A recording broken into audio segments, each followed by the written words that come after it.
আৰু এটা সৰু ইয়াত চৰ্ত নহয় পৰামৰ্শ যে ছাত্ৰীসকলে তেতিয়া নিযুত মইনা আঁচনি পাব যাৰ বিৰুদ্ধে কোনো অভিযোগ নাথাকিব। অৰ্থাৎ অভিযোগ মানে ক্লাছ নকৰা বা বিভিন্ন ধৰণৰ যিবিলাক আমাৰ স্কুলত যাক ভাল একাডেমিক এক্টিভিটি বুলি কোৱা নহয়।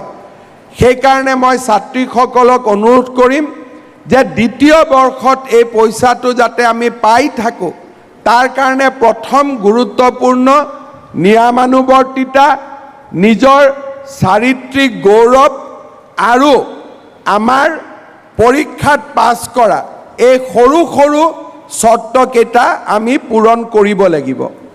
বছৰত আমি 10 মাহ পাম, 2 মাহ গৰম বন্ধ থাকে, গৰম বন্ধৰ 2 মাহত এই পইচাটো আমি নাপাওঁ।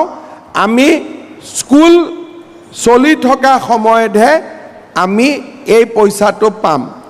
কোনোবাই দ্বিতীয় বৰ্ষত নাম লগালে কিন্তু স্কুলত নাহে, এটেণ্ডেঞ্চ নাই, তেতিয়াও আমি এই পইচাটো দ্বিতীয় বৰ্ষত আমি নাপাম। অন্তত আমি ইউনিভাৰ্চিটিয়ে যিমান এটেণ্ডেঞ্চ বিচাৰে সিমানখিনি এটেণ্ডেঞ্চ যাতে আমাৰ থাকে। ঠিক তেনেকৈ যিসকলে ডিগ্ৰী ফাৰ্ষ্ট ইয়াৰৰ ছোৱালীয়ে এই পইচা আজি পাব, তেওঁলোকেও ডিগ্ৰী ছেকেণ্ড ইয়াৰতো পাব, ডিগ্ৰী থাৰ্ড ইয়াৰতো পাব। খালি ছেকেণ্ড ইয়াৰত অৰ্থাৎ থাৰ্ড ছেমিষ্টাৰত আমি নামভৰ্তি কৰিব লাগিব, ফিফ্থ ছেমিষ্টাৰত আমি নামভৰ্তি কৰিব লাগিব। মাহত 1250 টকাকৈ প্ৰত্যেক মাহৰ 11 তাৰিখে 12 বজাৰ আগতে বেংকত টকা জমা হ'ব।